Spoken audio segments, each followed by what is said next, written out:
Wa minhu lan iku setengah wa minhu lan iku setengah sangknya perkara kamata laki salat kama qala kaya oleh ngendika sinten syekhuna guru kita ayyan hania nyento mungkuk sapa wong nyento mungkuk sapa aljalisu wong kang lungguh ila ang tuhadia tumuka nyento sejajar apa jabahatuhu jidade jalis ma ing perkara ama maruk bataihi kan tetep apa ma ing dalem ngarepe dengkul loro ne jalis walau litahsili tawarrukihi lan senajan ono apa ang tuhazi iku kanggo terhasile duduk tawarruke jalis aw iftirashihi utawa duduk iftirase jalis al mandubi kang den sunahake apa iftirash.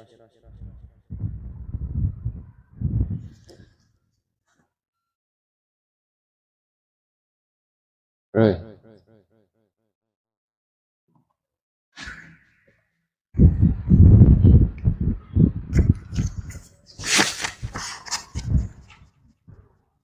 Bismillahirrahmanirrahim.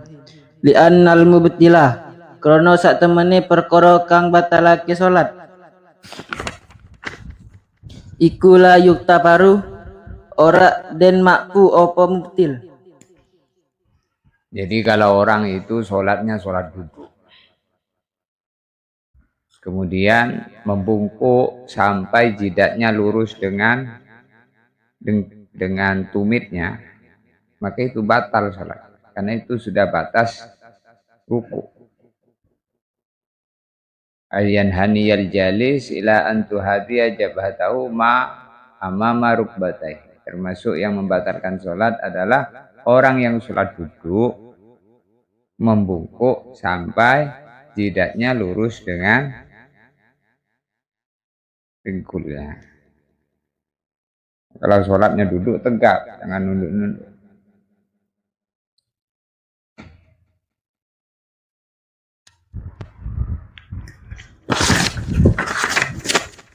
Lil mangdubi kanggo perkara kang sunah wayuh tafaru landen makfu opo al kuudu lungguh al yasiru kang setitik biqadri jalsatil istirahati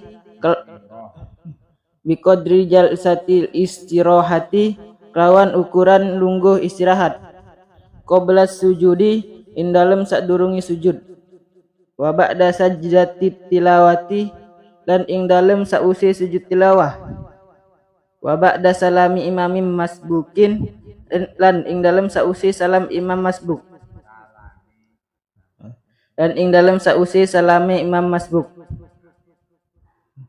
dan ing dalem sause salame imam masbuk imam fi ghairi mahallita ing dalem sause salame imame makmum masbuk fi ghairi mahalli tasyahudihi ing dalem sakliyane panggonan tasyahude makmum masbuk amma wuku ziyadati anapun utawi tumibone tambahan rukun sahwan krana lali au jahlan utawa ora weruh uzira kang den anggap uzur apa bihi kelawan jahil fala yadurru mongko ora bahaya apa wuku ziyadah kaziyadati sunnati nahwi raf'il yadaini kaya dene nambah kesunahan sepadane ngangkat tangan loro fi ghairi mahallihi ing dalem sakliyane panggonan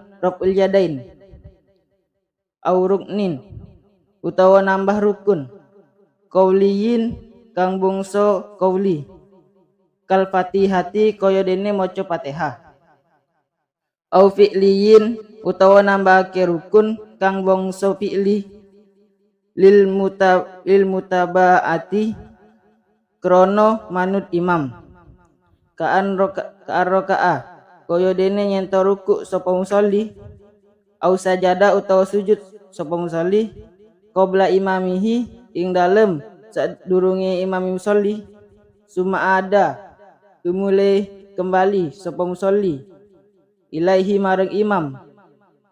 Wata betulu lan batal opo salat bi tikodi kawan nyakini auzonni fardin utawa oleh nyono pardu muayyanin kang den tentuake opo pardu min furudiha saking piro-piro pardu salat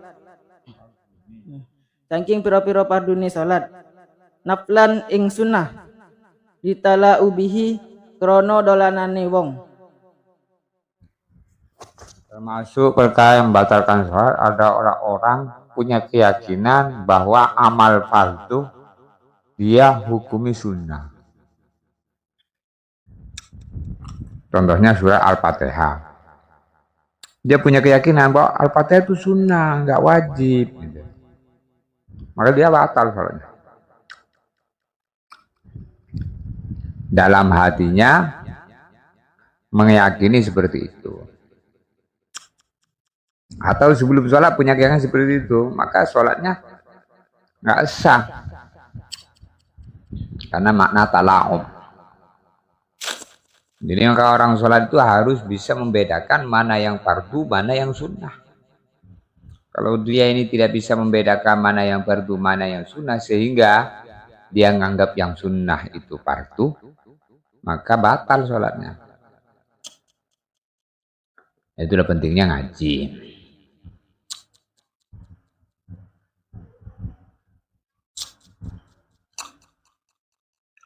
Terus.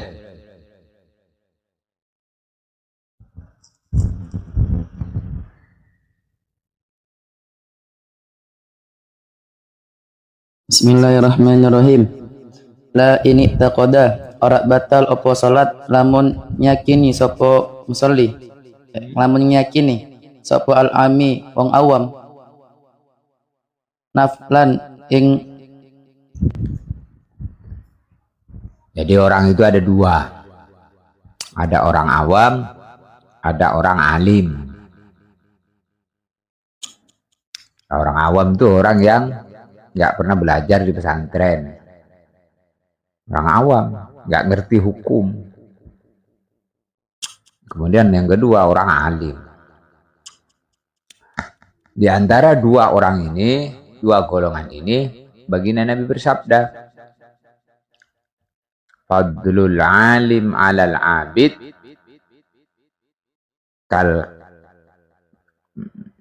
Fadlul alim alal abid kafadli ala adnakum. Kemuliaan atau keutamaan orang yang alim dibanding orang ahli ibadah yang tidak alim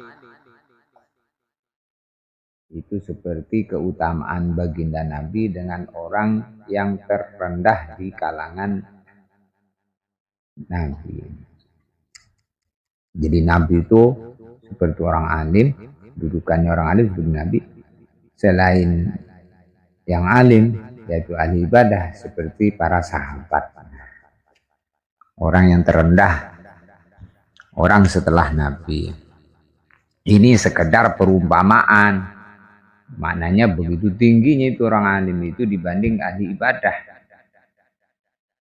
yang tidak alim. Karena ada orang ibadah semangat tapi nggak ngerti, nggak alim. Maka sangat bagus lagi kalau dia ini ahli ibadah ya juga alim. Itulah baginda Nabi Muhammad Shallallahu Alaihi Wasallam.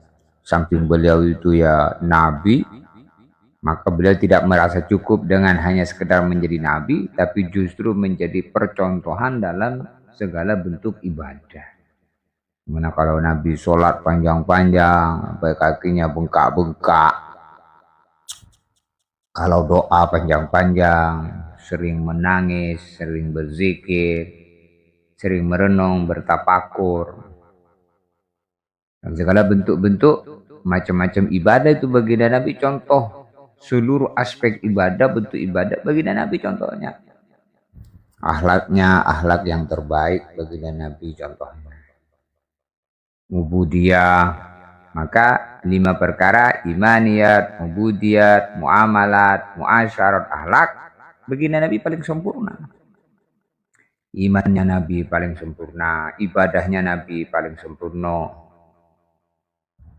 Muamalatnya baginda Nabi paling baik sesuai dengan syariat. Kalau kita ini muamalat ikut Nabi, Masya Allah. Perdagangannya ikut Nabi, pertaniannya ikut Nabi, segala bentuk muamalat. Itu juga muasyarat, pergaulannya dengan istrinya, dengan anaknya, dengan tetangganya, ini muasyarat. Baginda Nabi telah memberi contoh bagaimana akhlaknya baginda Nabi. Beliau disakiti tapi tidak membalas orang yang menyakitinya, justru memaafkan. Nah itu semua itu adalah buah daripada keyakinan. Kalau orang imannya tidak betul, maka amalannya tidak betul. Maka kedudukan-kedudukan ini telah dibedakan oleh Allah, hal yastawil ladzina ya'lamun wal ladzina la ya'lamun. Apakah sama antara orang yang berilmu dengan orang yang tidak berilmu? La yastawun, tidak sama. Maka nilainya orang ngaji itu pahalanya besar.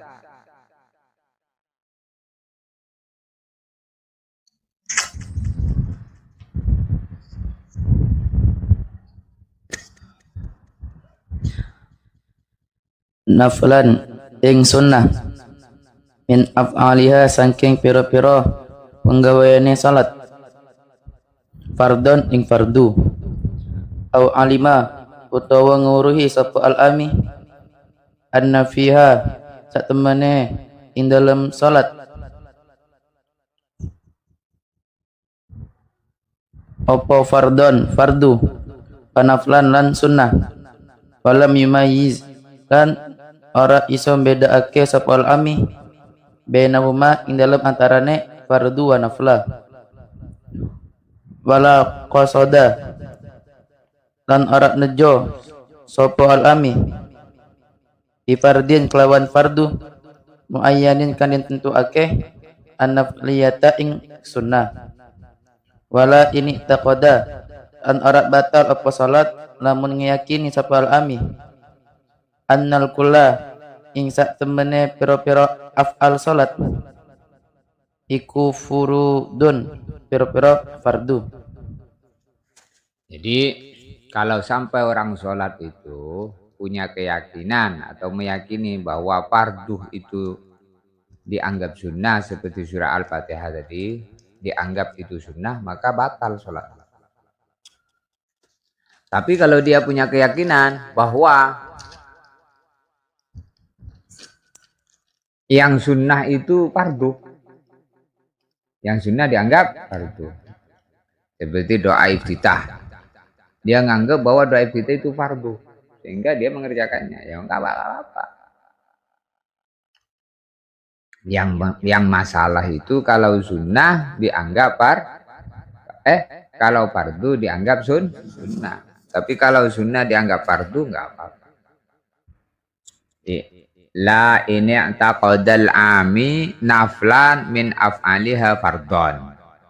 Enggak batal sholatnya orang awam kalau dia berkeyakinan bahwa sunnah dianggap fardu. Aw alima anna fiha fardon wa naflan wa lam yumayyiz bainahuma. Atau dia ini punya keyakinan bahwa dalam sholat itu ada yang fardu, ada yang sunnah, tapi dia nggak bisa membedakan. Maka nggak apa-apa selama dia tidak nganggap yang fardu itu sunnah. Paham ya?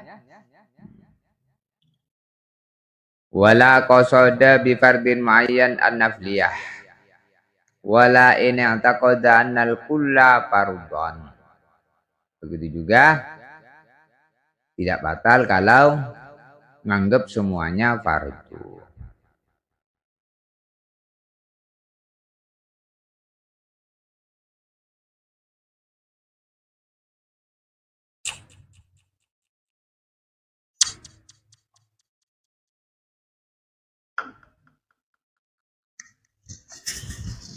Makanya ilmu itu pembeda bainal haqqi wal batil, antara yang hak dan yang batil. Al-farq bainal haqqi wal batil. Kalau orang itu tidak ada ilmu, maka dia kehidupannya seperti orang buta yang tidak bisa membedakan mana hak, mana batil. Mana boleh, mana tidak boleh.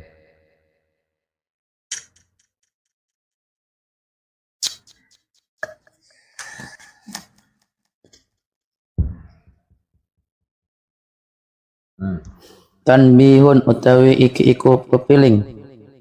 Wa minal mubtili dan iku setengah sangke perkara kang batalake salat. Aidon halimale apa hadasun hadas walau bila kusdien lan senajan ono apa metune hadas iku kelawan tanpa nejo.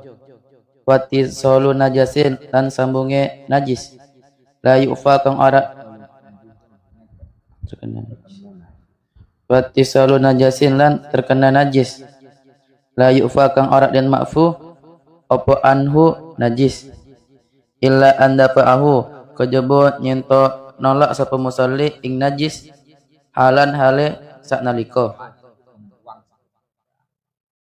Illa anda fa'ahu kejaba nyento buang sapa musalli ing najis halan hale saknalika. Pan kisyafu auratin lan setengah saking perkara kang batalake salat utawi terbukae aurat. Illa an kasyafaha kejaba illa in kasyafaha kejaba nyento kejaba lamun buka ing aurat apa rihun angin pasatara tumule nutup sapa musalli halan hale saknalika patar kuruknin dan ninggal ake rukun amdan kelawan sengaja wasyakun lan mamang fi niyatit taharrumi ing dalam niat takbiratul ihram aw syaratin utawa mamang ing dalam syarat laha marang niyatut taharrum ma'a mudhi ruknin sertane lewate rukun qauliyin kang bangsa qauli ucapan aw fi'lin utawa kang bangsa penggawean qauliyin kang rupa rukun qauli aw fi'lin utawa kang rupa rukun fi'li aw tuli zamanin utawa sertane dawane zaman Abadul qauli utawi sebab utawi lewate sebagian rukun qauli iku kakullihi kaidene sakabehane rukun qauli ma'atuli zamanin sertane dawane zaman ma'atuli zamani syakin serta dawane zaman kemamangan au ma'a qasrihi utawa sertane cendeke syak utawa sertane cendeke zaman syak walam ya'ud lan ora kembali sapa musalli ma ing perkara qara'ahu kang maca sinten musalli hu ing ma fihi ing dalem zaman syak far'un utawi iki iku cabangan lau akhbarahu lamun ngoye kabar. Ini termasuk perkara yang membatalkan sholat di tengah-tengah sholat kentut. Walau bila qasdin, walaupun kentutnya tidak sengaja.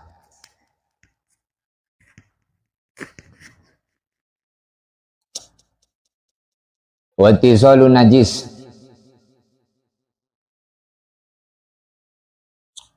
Ketemu najis. Ketemu najis di tengah-tengah sholat, ada najis yang bersentuhan dengannya. Baik tempat, pakaian, maupun badannya. La yu'fanhu, yang tidak dimaku. Illa indafa'ahu halan. Kecuali kalau najis yang jatuh tadi nempel di badan kita atau pakaian kita itu, seketika langsung kita buang. Seperti sedang sholat, tiba-tiba tai cecak jatuh, plek, dek terasa, terus kamu buang isinya begini. Nggak apa-apa. Tapi kalau tidak langsung dibuang, kamu biarkan. Setelah salam, Assalamualaikum warahmatullahi wabarakatuh, Assalamualaikum warahmatullahi wabarakatuh. Terus kamu tengok ke sini. Hai, tai cecak. maka sholatnya wajib diulangi. Atau misalnya tai cecaknya misalnya jatuh di lengan, langsung kamu buang seketika. Tak masalah. Pengkisyafu aurat illa in kasyafa rihun fasatarahala. Atau sedang sholat auratnya terbuka. Kecuali terbukanya aurat sebab ketiup angin, lantas pasataroha halang. Aurat itu langsung secepatnya kamu tutupi, maka tidak apa-apa. Watarku ruknin amdan, meninggalkan rukun secara sengaja, baik rukun qauli maupun rukun fi'li.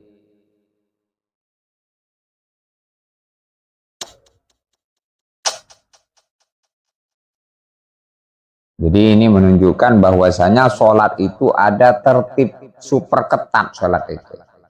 Jadi kalau orang itu nggak ngerti ilmunya tentang sholat, maka diterimanya sholat itu sangat sulit bagi dia karena nggak tahu batasan-batasannya.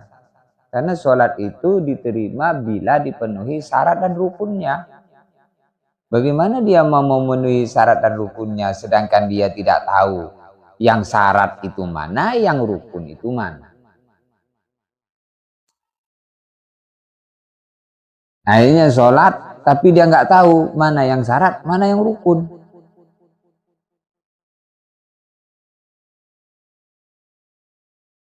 Ini menunjukkan bahwa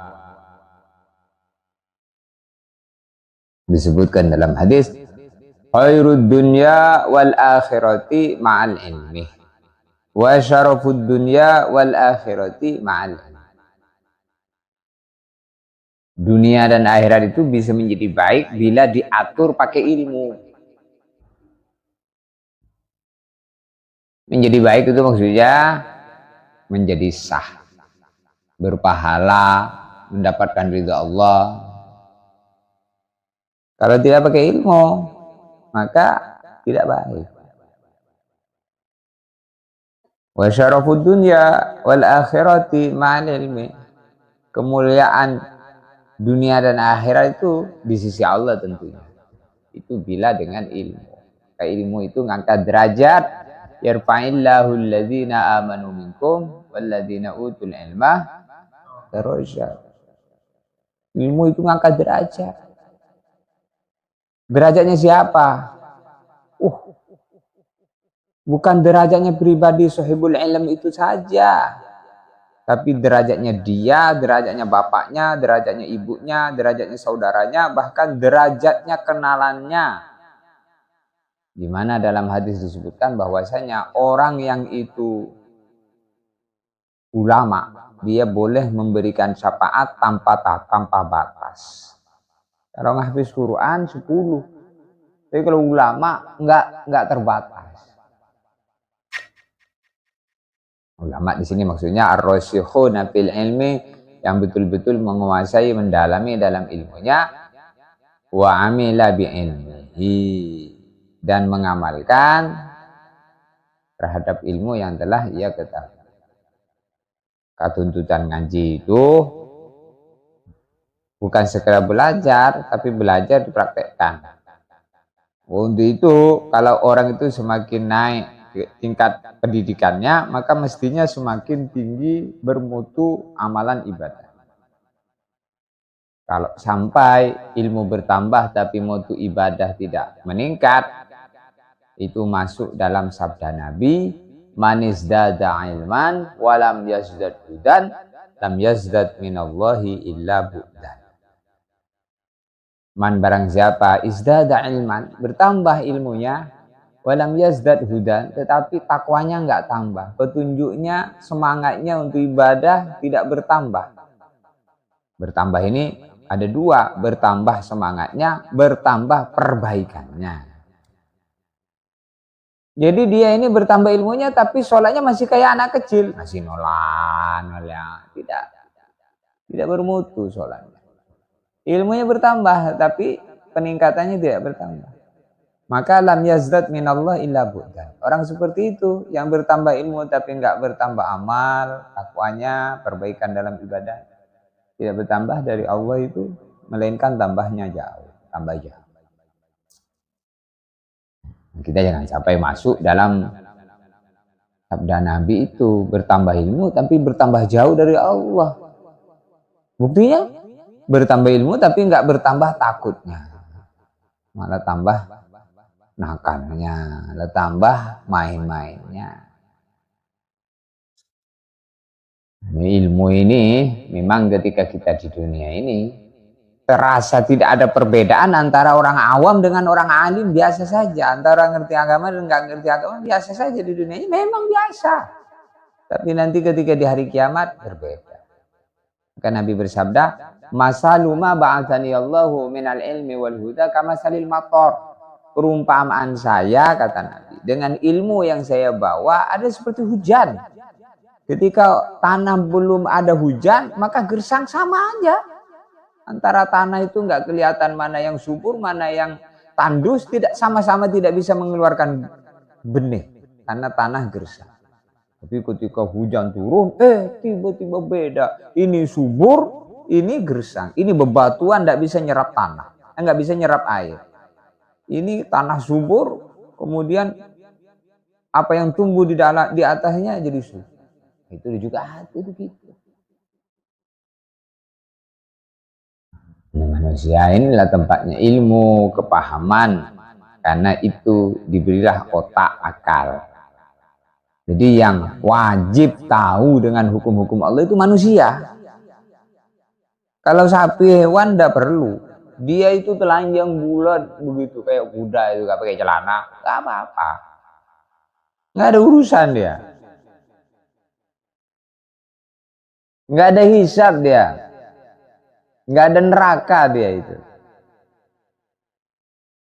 Tapi kalau manusia, maka nanti orang kafir mengatakan ketika diputus sebagai masuk surga, orang-orang kafir diputus masuk neraka, orang iman diputus masuk surga, maka orang kafir mengatakan, qalal kafiru ya laitani kuntu turaba. Orang-orang kafir mengatakan, wah enaknya ya kalau nggak jadi manusia, jadi tanah saja. Nah,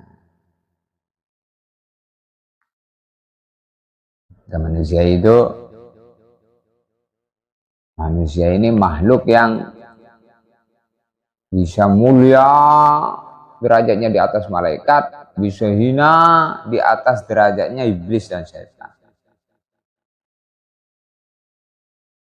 Laqad khalaqnal insana fi ahsani taqwim tsumma radadnahu asfala safilin illal ladzina amanu wa amilus sholihat falahum ajrun ghairu mamnun. Laqad khalaqnal insana fi ahsani taqwim. Sungguh aku menciptakan manusia dengan sebaik-baiknya bentuk. Kamu tengok manusia itu, kamu mana ada yang sama? Ada kate. Wajahmu itu gak ada yang mirip tuh. Walaupun sama dalam hidung peseknya, sama kan pesek semua, gak ada yang mencung. Kulitnya sama ya, sawu matang, gak ada yang kulitnya kayak orang Arab. Orangnya tidak ada yang tinggi besar, orangnya pendek-pendek. Orang Indonesia, orang Malaysia, Brunei Darussalam, orang Thailand sama. Tapi gak ada yang sama. Walladzi yuzawwirukum fil arham kaifa yasha. Dialah Allah yang membentuk manusia di dalam rahim ibunya mengikut mau Allah.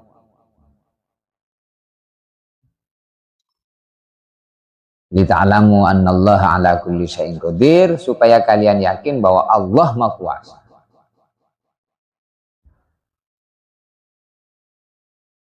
Bentuknya sangat baik manusia itu. Sumarodatnahu asfala safilin. Kemudian Allah mengembalikannya dia kepada derajat yang sangat rendah, lebih rendah di bawah derajatnya anjing dan babi.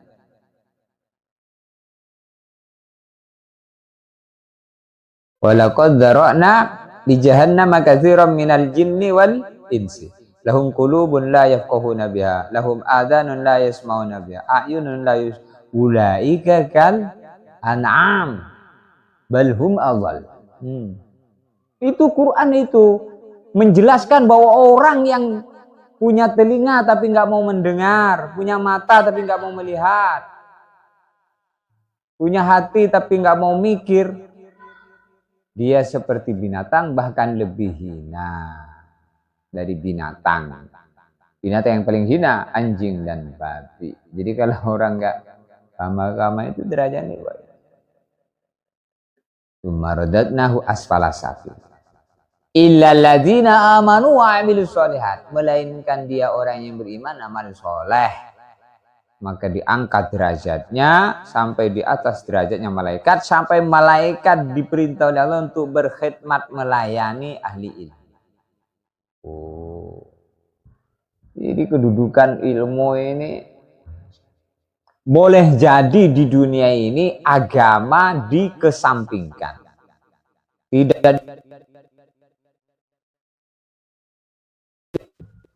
tetapi kehinaan bagi orang yang meremehkan agamanya, kemuliaan bagi orang yang memuliakan. Karena manusia itu di sisi Allah bukan diukur daripada pencapaian dunianya. Walaupun kamu gajinya setiap 1 bulan 1 triliun, 1 hari 1 triliun, tapi kalau kamu tidak ibadah, tidak sholat, tidak mengenal kepada yang memberi kamu, yaitu tidak mengenal Allah, tidak ibadah, maka semua tidak ada gunanya. Sampai umur panjang pun tak ada gunanya. Pohon kayu daunnya rimbun, lebat bunganya serta buahnya, walaupun hidup 1000 tahun, kalau tak sembahyang apa gun. Walaupun hidup 1000 tahun, kalau tak sembahyang apa gun. Itu kelihatannya nyanyian-nyanyian, tapi itu mengandung arti, mengandung ilmu. Betul itu. Kalau nggak sembahyang apa gunanya? Sembahyang itu, sholat itu harganya orang hidup. Berarti kalau orang itu nggak sholat, hidupnya nggak punya harga. Nah, kalau sholat ngangkat derajat, maka mempelajari ilmu tentang sholat, maka itu lebih tinggi di atas sholat. Mempelajari ilmunya sholat itu lebih tinggi pahalanya dibanding sholat. Sehingga ya Aba Zarrin la antagduwah, wahai Abu Zar, sungguh kamu di pagi hari berangkat untuk belajar menuntut ilmu, 1 bab ilmu diamalkan lebih baik daripada sholat sunnah 1000 rakaat. Belajar ilmu tentang sholat itu pahalanya lebih tinggi dibanding sholat itu sendiri. Kalau ada orang belajar ilmu nggak semangat, dia karena nggak ngerti nilai. Orang nggak ngerti nilainya maka nggak semangat.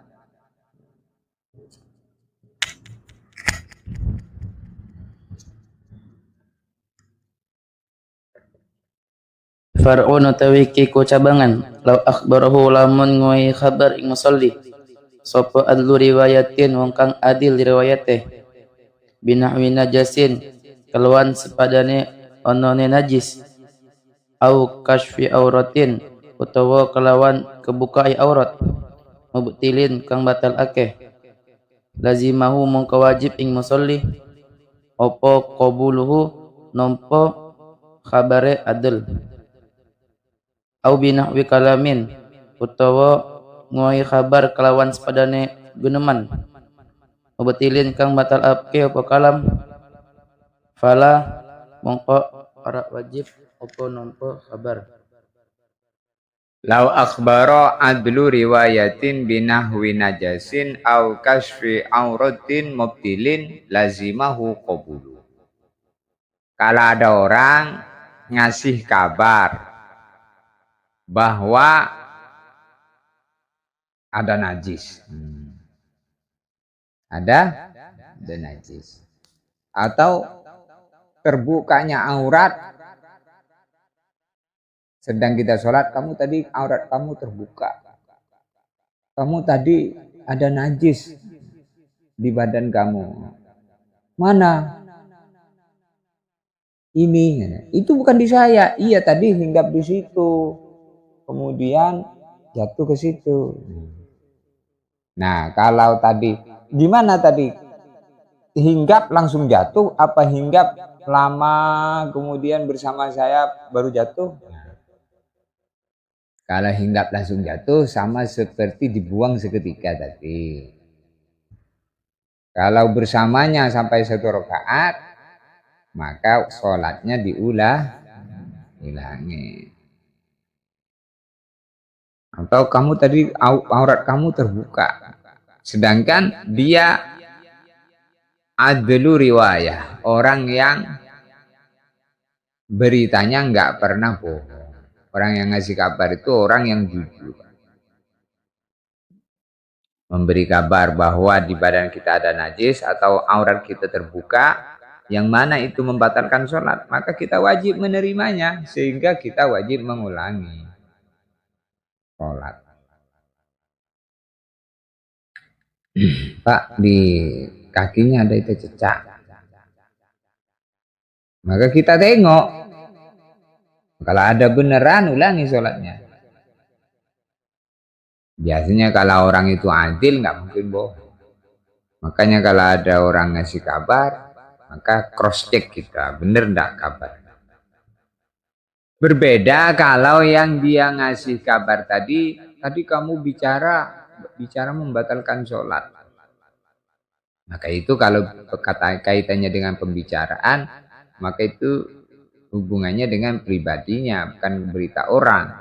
Nah, dia yang berbicara. Sehingga tidak perlu menerima kabar itu.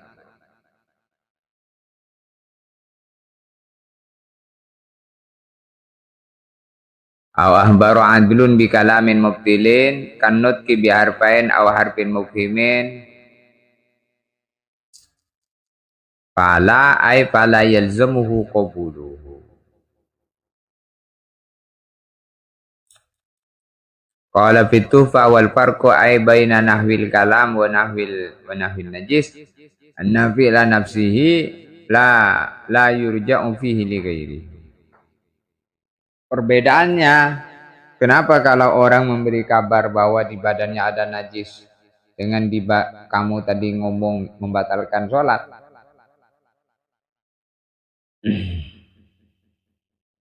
An-nafi la nafsihi la yurja'u fi diri, karena perbuatan seseorang, yaitu perbuatan dirinya berupa kalam, itu enggak perlu info dari orang.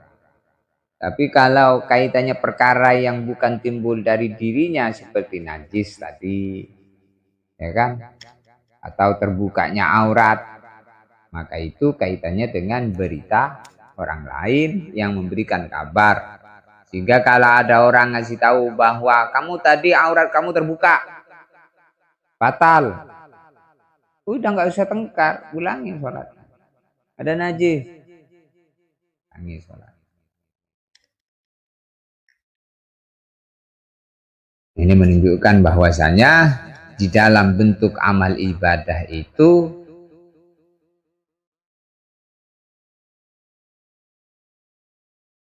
selalu ada komentar dari orang lain.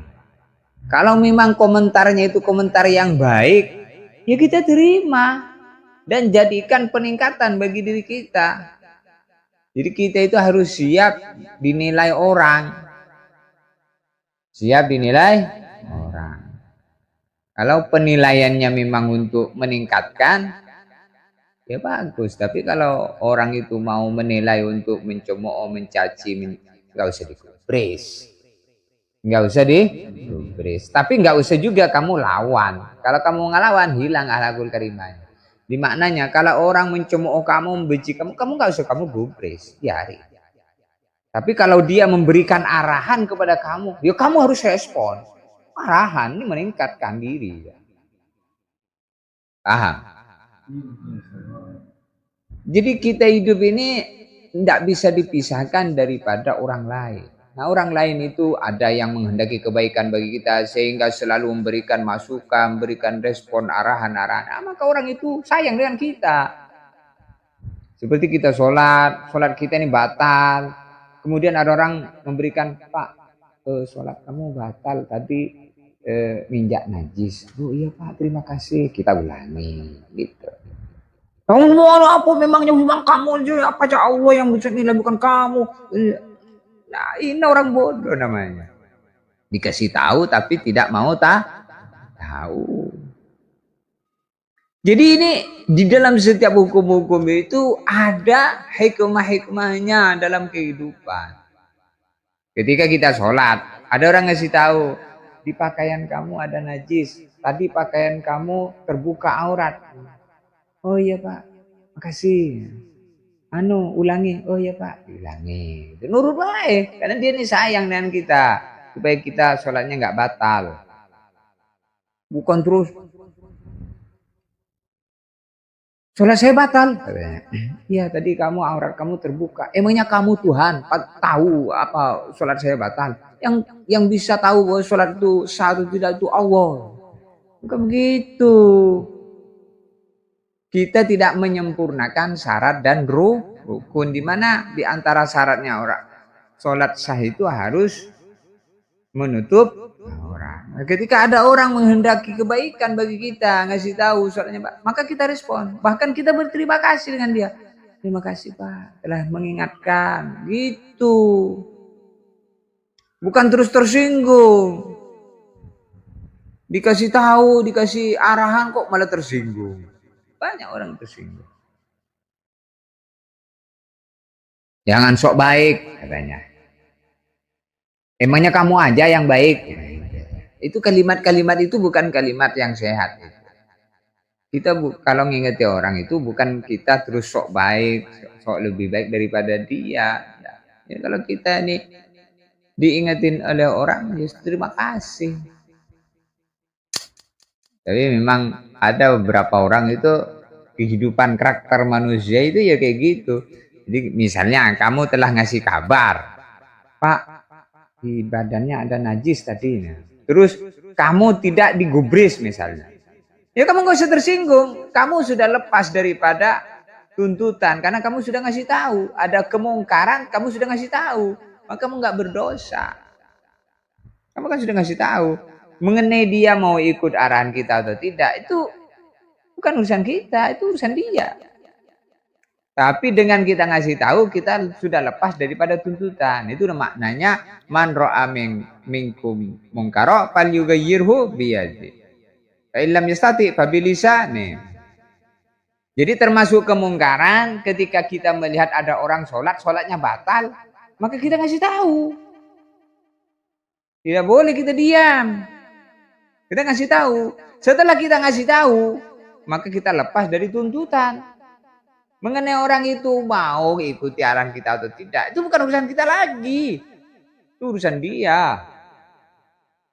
Nerima arahan, alhamdulillah. Tidak nerima, alhamdulillah juga. Maknanya alhamdulillah kalau tidak diterima, kita alhamdulillah sudah bisa ngingatin sehingga lepas dari tuntutan. Jadi manusia itu bermacam-macam, sehingga kata Al-Imam Al-Ghazali dalam kitab Ihya itu, rajulun ala arba'ati tabaqat. Orang itu ada 4 tingkatan. Rajulun yadri wa yadri annahu yadri. Ini yang pertama. Orang yang ngerti dan tahu bahwa dirinya ngerti. Sehingga apa yang dia ngertikan, apa yang dia tahu, dia sampaikan kepada orang lain. Ini tingkatan yang pertama. Kemudian tingkatan yang kedua, rajulun yadri wa la yadri annahu yadri. Orang yang alim, ngerti, paham, tapi nggak sadar kalau dirinya itu orang yang alim, orang yang ngerti, orang yang paham, sehingga dia tidak menyampaikan apa yang dia ketahui. Maka dia fadzalika kan-naim. Dia seperti orang yang tidur. Tugas kita membangunkan dia agar kalau sudah bangkit dia akan seperti orang yang pertama tadi.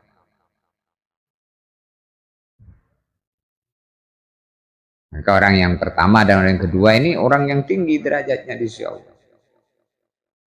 Kemudian orang yang ketiga, rajulun la yadri wa la yadri annahu la yadri.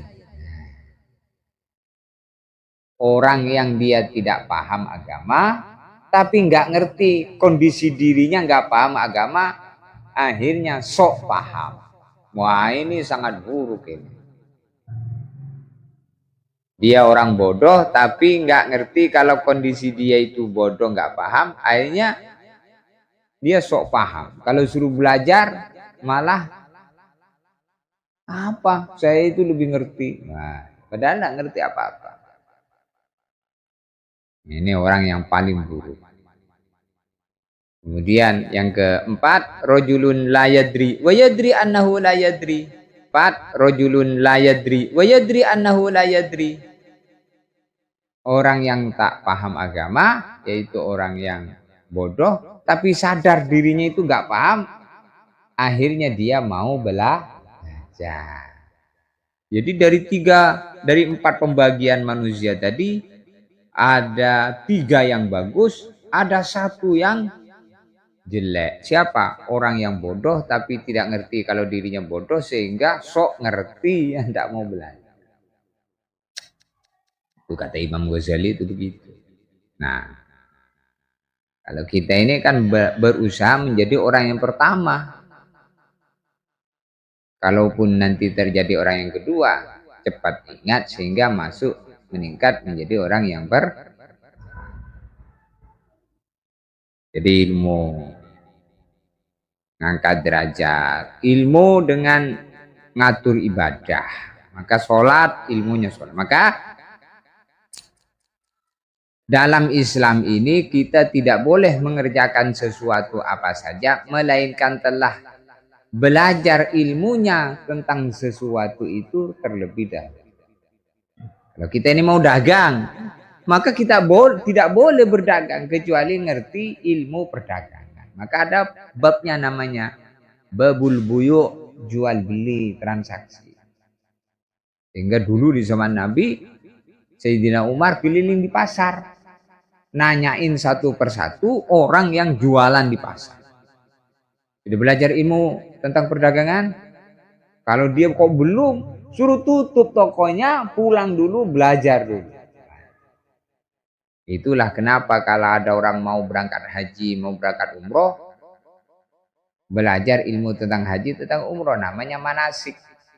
Karena dia belum pernah belajar. Nanti kalau nggak belajar, nggak ada manasik, bingung di sana di Mekah. Jadi kalau orang itu mengerjakan sesuatu tidak pakai ilmu, dia akan berada dalam kebingungan. Ya urusan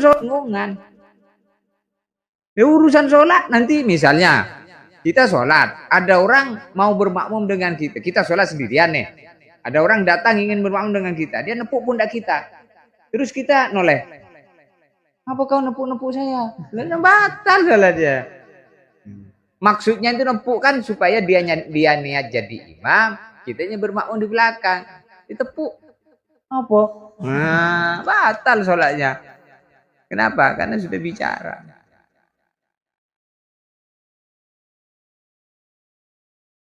Ini orang bodoh tuh kayak gitu. Jadi orang bodoh itu jadi bahan tertawaan.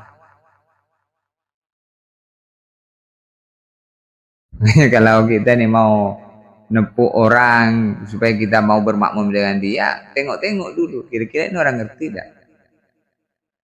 Shop sudah penuh. Kita mau sholat sendirian di shop itu. Nggak boleh. Maknanya nggak boleh kalau kita sholat sendirian di shop kita sendirian, maka sholat kita sah tapi tidak mendapatkan fadilah berjamaah. Nah, jadi supaya kita mendapatkan fadilah berjamaah, maka narik orang yang di depannya supaya nemenin kita 2 orang di shop itu. Takbir dulu baru tarik. Ya segitu ya mundur dia. Nah, itu pun juga yang hendak kita tarik, kira-kira paham enggak? Gitu. Kalau dia enggak paham, kita tarik, apa kau narik-narik orang salat? Dia malah ngomong itu. Batal kamu salatnya. Kenapa? Kau ngomong itu. Loh, kamu jangan ngomong, aku kan belum salat. Oh iya, batal. Nah, itu. Jadi itu kalau orang nggak paham tuh jadi lucu. Jadi yang ditarik itu kemudian mundur, nemenin kita berdua di shop itu. Itu shop depannya kosong, nggak masalah.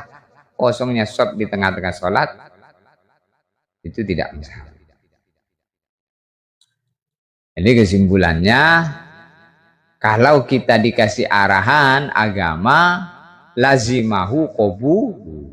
Jadi di sini lau akhbaru adlu riwayatin binahwi najisin au kashfi auratin mubtilin lazimahu qabulu. Jadi kalau kita dikasih arahan agama, orang yang mengasih arahan itu, mengasih masukan itu menghendaki kebaikan bagi kita, lazimahu qabulu. Kita nggak boleh ngengkel. Kita wajib menerima nasihat itu. Kalau kita yang dikasih arahan agama, malah arahan agama diengkel, sebenarnya kamu tuh bukan mengengkel orang yang sedang ngomong dengan kamu. Itu kau mengengkel dari mana datangnya arahan itu. Kalau datangnya dari Quran, kau ngengkel Quran. Ngengkel Allah kamu. Kalau datangnya dari Nabi, hadis, kau ngengkel Nabi. Kau ngengkel. Ngengkel itu arahan agama itu tidak diterima. Diengkel.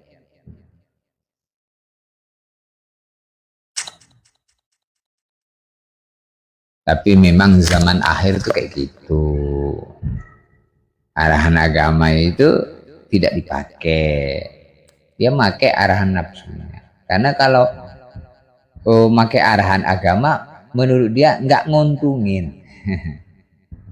Nggak nguntungin.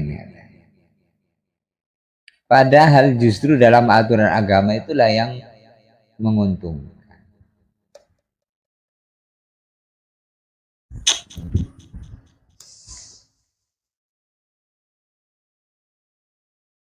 Wa nudiba li munfaridin ra'a jama'atan masyru'atan ayyakliba fardhul hadira lal fa'ita naflan mutlaqan wa yusallima min rak'ataini idza lam yakum bisadisa. Kalau ada orang sholat fardu sendirian, tiba-tiba datang rombongan ingin sholat berjamaah. Kita ini di masjid, sholat sendirian, sholat duhur misalnya. Tiba-tiba datang orang ingin mengerjakan sholat berjamaah. Di tengah-tengah kita sholat. Maka sunnah, ya, sunnah sholat fardu yang sedang kita kerjakan, langsung kita niatkan jadi sholat sunnah, sehingga langsung salam pada 2 rakaat. Bagaimana kalau sudah tinggal 1 rakaat? Ya boleh juga langsung salam. Berhentinya langsung salam. Atau sekiranya diselesaikan, tidak tertinggal takbiratul ula, selesaikan. Kemudian bergabung dengan jamaah. Atau bahkan sampai sudah selesai, Assalamualaikum, Assalamualaikum, tiba-tiba datang orang ingin mengerjakan sholat berjamaah, maka boleh diulangi, namanya i'adah. Sholat yang tadi dikerjakan jadi sunnah, kemudian yang mutunya lebih tinggi, yaitu yang kemudian sholat yang kedua berjamaah, itu yang dihitung fardu. Ini pelajarannya apa? Pelajarannya bahwasanya di dalam kita mengerjakan ibadah, itu selalulah kita berusaha mengerjakannya dengan nilai yang lebih tinggi. Kita sholat sendirian nih, kita sholat sendirian. Kemudian salam, Assalamualaikum, Assalamualaikum. Lalu ada orang mau berjamaah, maka kita sunnah ngulangi lagi sholat tadi. Walaupun sudah sholat tadi, sunnah ngulangi lagi. Kenapa? Karena mutu yang sholat sendirian itu lebih rendah dibanding Yang mau sholat yang kedua yang kemudian bisa berjamaah. Tapi nggak sia-sia yang pertama tadi, yang sholat sendirian tadi nggak sia. Itu dianggap sholat sunnah. Atau misalnya setelah kita selesai sholat berjamaah, assalamualaikum warahmatullahi wabarakatuh, assalamualaikum. Ada orang sendirian mau masuk masjid, terus dia tanya dengan kita, sudah selesai ya berjamaah? Sudah Pak. Bapak belum sholat. Kita yang nanya, Bapak belum sholat? Belum. Ayo Pak, tak temenin. Gitu. Itu yang lebih bagus. Bukan kita nunggu dia. Boleh nggak temenin saya? Oh boleh silakan. Itu bagus. Yang jelek, boleh nggak temenin saya? Oh enggak Pak, saya sudah. Itu orang gendeng itu. Oh saya sudah sholat berjamaah tadi Pak. Ya enggak apa-apa temenin saya. Enggak Pak, Bapak aja sendiri sholat. Orang nggak ngerti. Itu tidak ta'awun namanya. Apa? Ta'awun ala birri wa taqwa. Jadi bentuk ta'awun kerjasama itu diantaranya begitu. Itulah orang hidupnya sehat tuh begitu. Jadi dengan orang lain tuh suka respon gitu nah. Misalnya ada orang tadi datang, Pak mau sholat ya? Iya sudah selesai. Sudah Pak. Bapak belum sholat? Iya. Ayo tak temenin. Nah, kalau kita nemenin, boleh kita jadi imam, boleh dia jadi imam. Yang lebih bagus dia jadi imam.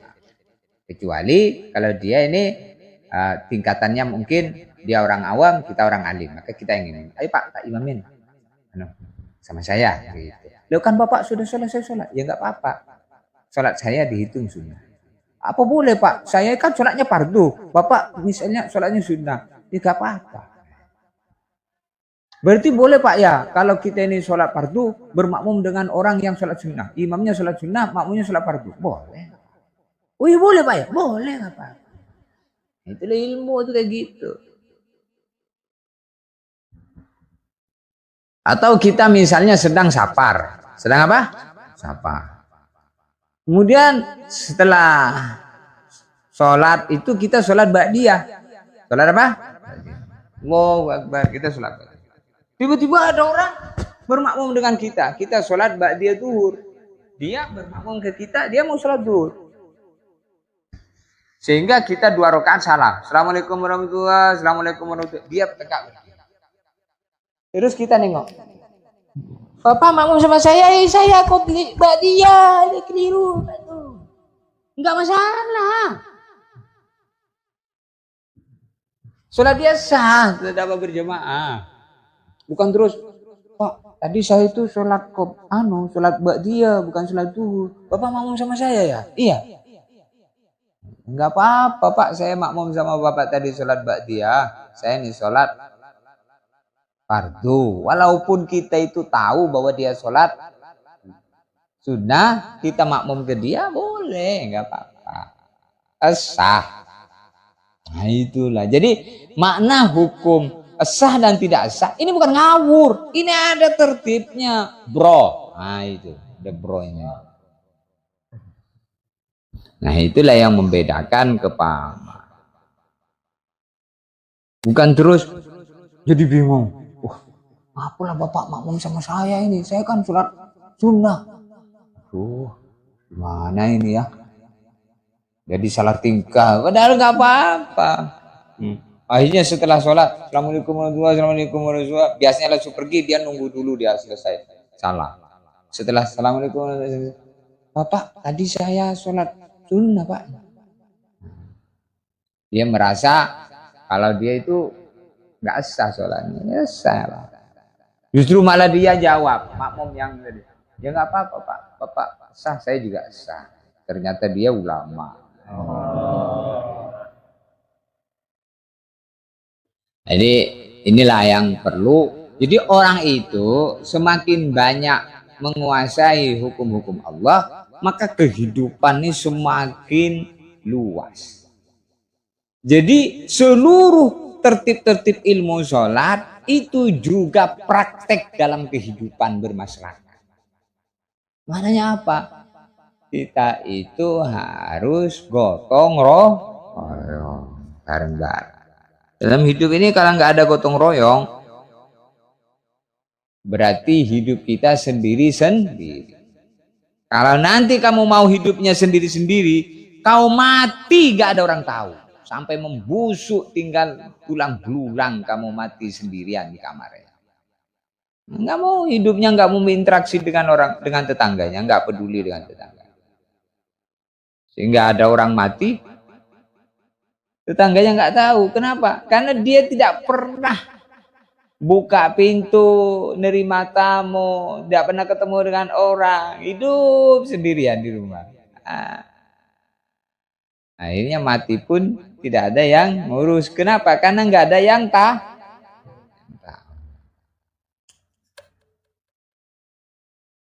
Jangan ambil kamar.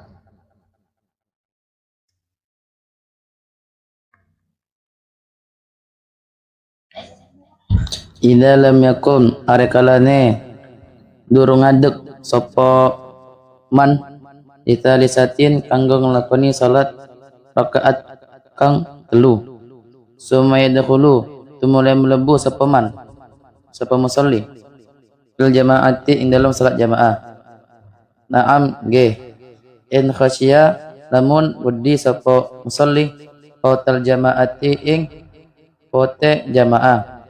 Intamama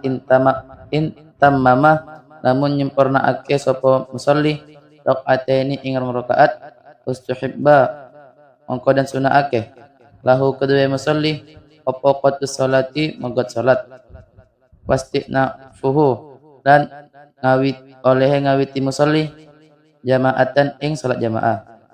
Zakarahu wasnutur ing keterangan wasnutur sinten Imam Nawawi ing keterangan fil majmu'i dalam kitab majmu'.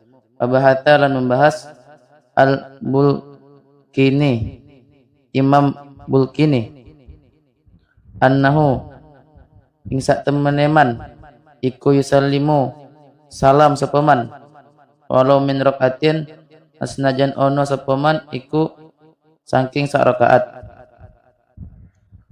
Jadi kalau masih panjang rakaatnya atau baru masih dapat 1 rakaat, langsung salam aja.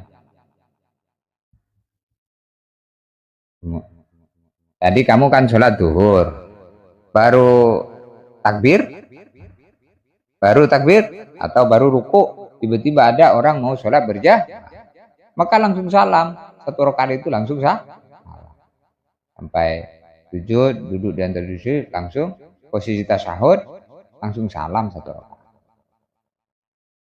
Itu pun juga tidak sia-sia, tetap dihitung ibadah yang sah. Allah nganggap tetap.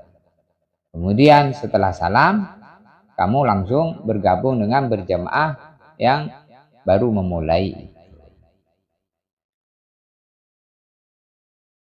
Nah, di sinilah jadi menunjukkan bahwa dalam ibadah itu mungkin kelihatannya sama-sama sholat, tetapi pahalanya beda karena bedanya cara. Maka sangat keliru kalau ada orang bilang, kan yang penting sholat. Keliru itu, bukan yang penting sholat, tapi sholat itu penting. Yang penting sholat. Di masjid sholat, di rumah sholat, sendirian sholat, berjamaah juga. Betul sholat. Keliru. Kalau orang itu mengatakan yang penting sholat, maka nanti akan meremehkan. Jangan ngulur-ngulur waktu. Penting sholat. Sekarang sholat, nanti pun juga sholat. Apalagi zuhur ini panjang. Jam 2, jam setengah 3 juga masih sholat. Itu kalau yang penting sholat. Tapi kalau sholat itu penting, maka akan dia meninggalkan segala kesibukannya. Ini sholat. Yang lain-lain kita tinggalkan. Nanti lanjut lagi selepas sholat. Itu namanya sholat.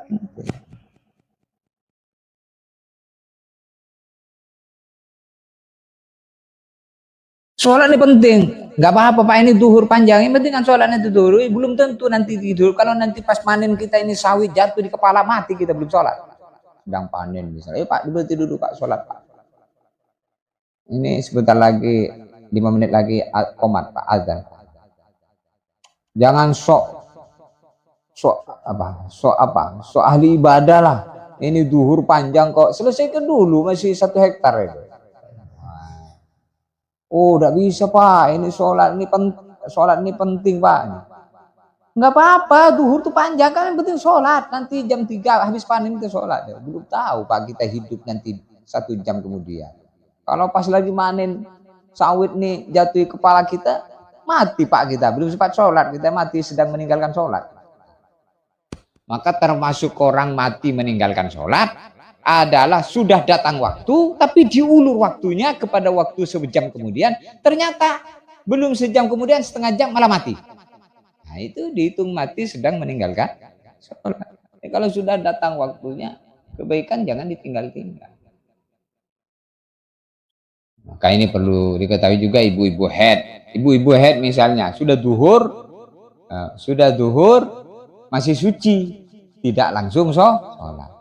1 jam kemudian datang haid. Tidak bisa sholat saya haid. Nah, maka itu sholat duhurnya itu nanti kalau haidnya bersih, wajib diqodho itu.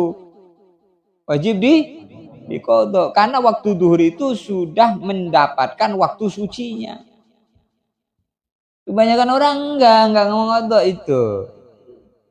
Wajib diqodho. Karena waktu duhur tadi masih mendapatkan waktu suci. Ini sudah waktu suci. Ini sudah sholat. Jam 2 haid. Nah, maka nanti kalau haidnya bersih, duhurnya wajib diqodho. Asarnya enggak.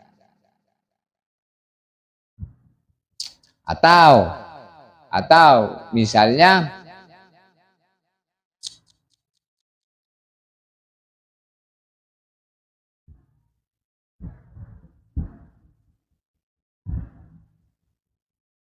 ya sudah seperti itu. Paham ya?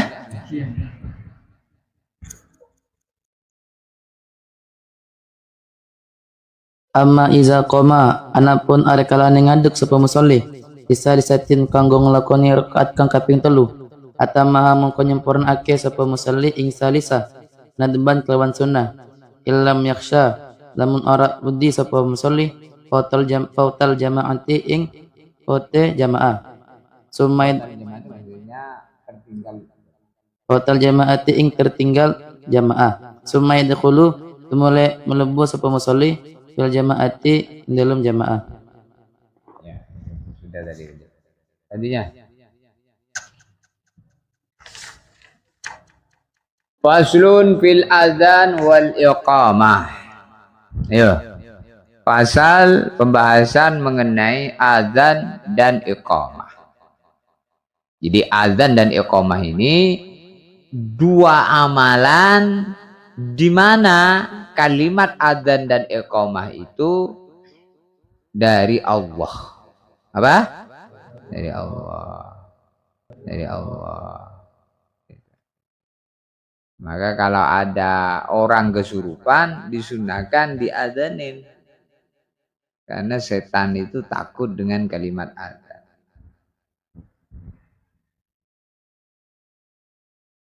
Bismillahirrahmanirrahim. Faslun utawi iki iku pasal suwiji fil adzani ing dalem nerangake azan wal iqamati lan iqamah.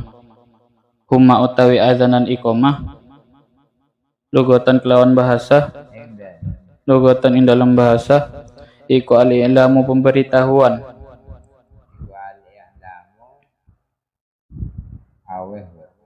iku al-i'lamu aweh weruh wa syar'an utawi azanan iqamah ing dalam syarak iku ma perkara urifa kang den weruhi apa mah minal alfazi saking pira-pira lafat al masyhurati kang terkenal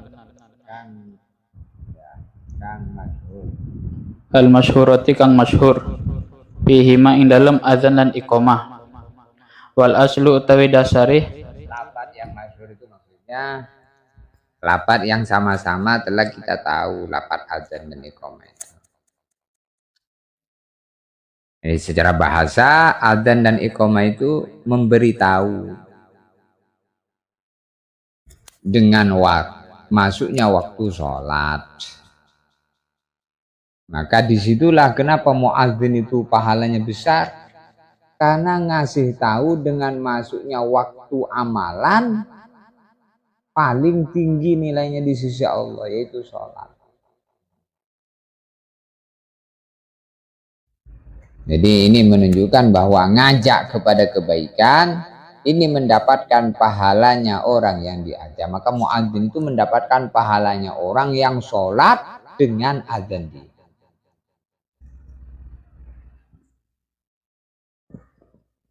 Dalam hadis disebutkan,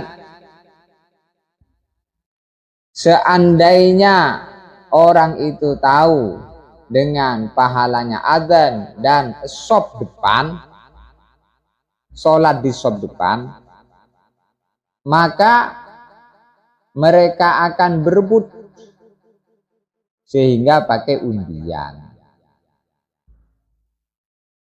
Ini pakai diundi dulu. Siapa yang keluar namanya, maka dia yang adzan. Siapa yang sholat namanya, itulah orang-orang yang sholat di shop depan. Tapi karena nggak tahu pahalanya, kadang orang itu saling dorong. Adzan, kamulah. Kamu. Nggak tahu pahalanya. Begitu di shop depan juga begitu. Ada orang maju, Pak maju. Malah dia nyuruh juga. Kamu aja maju. Ini bukan maju sendiri. Mestinya kalau ada shop depannya kosong, langsung aja maju. Rebutan, gak usah nyuruh orang. Kesempatan saya dapat pahala lebih tinggi. Ini malah majuin kawannya.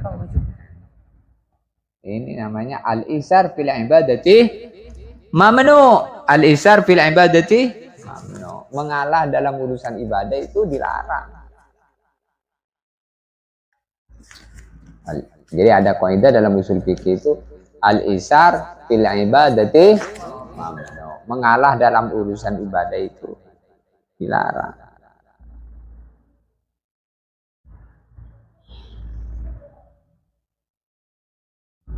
Wa adzim bin nasi bil hajj. Wa adzim bin nasi bil hajj. Ini dalilnya azan, dalilnya memberi tahu. Jadi ketika Nabi Ibrahim telah selesai membangun Ka'bah, meninggikan bangunan-bangunan Ka'bah, maka oleh Allah diperintah agar Nabi Ibrahim memberitahu kepada seluruh umat untuk kewajiban haji. Wa adzim fin nasi bil haji.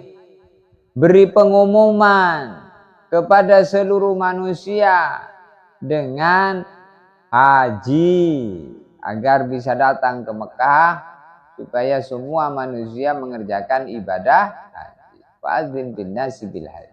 Yatuka rijala wa ala kulli dhamiri yatina min kulli fajjin amik. Nanti siapa yang mendengar pengumumanmu wahai Ibrahim, dia akan datang ke Mekah baik berjalan kaki maupun naik kendaraan. Mereka akan datang bahkan dari pelosok bumi.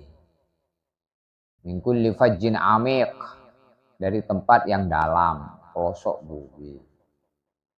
Itu dalilnya haji, bahwasanya memberi pengumuman tentang masuknya waktu sholat. Maka Nabi Ibrahim memanggil seluruh makhluk waktu itu. Panggilan Nabi Ibrahim itu sampai tersentuh, terdengar kepada alam arwah. Umatnya Nabi Muhammad yang masih di alam ruh semuanya waktu itu kan belum ada di dunia ini. Nabi Muhammad juga belum lahir waktu itu. Sehingga seluruh umat Nabi Muhammad nih di alam arwah. Dalam bab haji itu, ketika Nabi Ibrahim menyeru waktu itu, terus di alam arwah kita itu jawab labbaik sekali, maka dia akan pergi ke Mekah baik haji maupun umroh sekali. Kalau labbaiknya 2 kali, maka dia akan perginya 2 kali. Kalau 3 kali, 4 kali, 10 kali, 100 kali, dia akan datang 100 kali, dia tidak akan meninggal dunia sebelum pergi ke Mekah bolak-balik 100 kali. Maka kamu jangan tersinggungan dengan orang berangkat haji, berangkat umroh. Itu bukan karena uang. Dia memenuhi panggilan Allah. Ada orang bolak-balik Mekah Madinah, bolak-balik Mekah Madinah.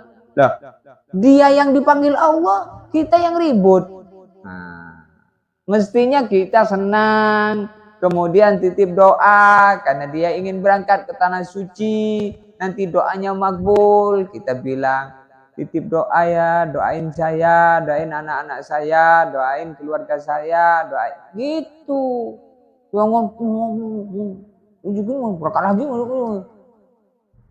Ini namanya orang tidak senang di saat orang senang. Iri itu namanya.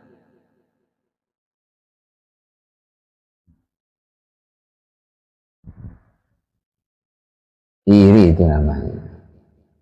Maka tidak boleh. Maka ketika muadzin memanggil, hayya 'alas shalah, jawabannya la haula wala quwata illa billah. Lalu ketika kita itu bisa memenuhi panggilannya muadzin, kita harus senang. Kenapa kita senang? Berarti kita ini disenengin Allah. Digunakan oleh Allah untuk memenuhi panggilan Allah melalui muazzinnya. Ada orang itu nggak gubris dengan azan. Sehingga, azan lagi ya? Iya azan lagi. Azan lagi. Azan terus, azan lagi. Azan lagi.